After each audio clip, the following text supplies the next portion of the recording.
శివుడు బ్రహ్మదేవుడి 5వ తలని నరికేసిన తర్వాత ఆ తల శివుడి చేతికి అంటుకుంటుంది.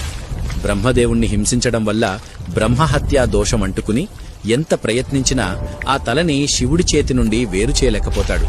దాంతో శివుడు అగ్నిదేవుణ్ణి పిలిచి ఆ తలని కాల్చేయమని అంటాడు.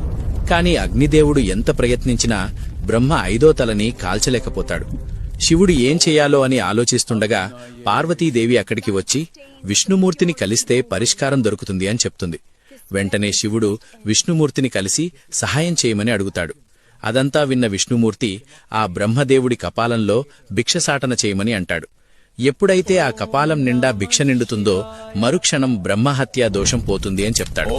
దాంతో శివుడు భిక్షాటన చేస్తూ ప్రపంచమంతా తిరిగేస్తాడు. కాని ఎవరు ఎంత భిక్ష వేసినా ఆ కపాలం మాత్రం నిండదు. శివుడి కష్టాన్ని చూడలేక విష్ణుమూర్తి మహాలక్ష్మిని పిలిచి ఆ కపాలాన్ని నింపమని చెప్తాడు.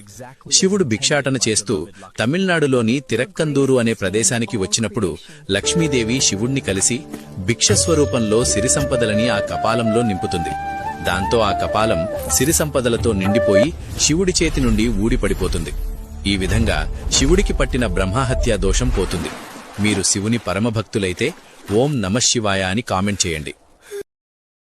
Download ShareChat.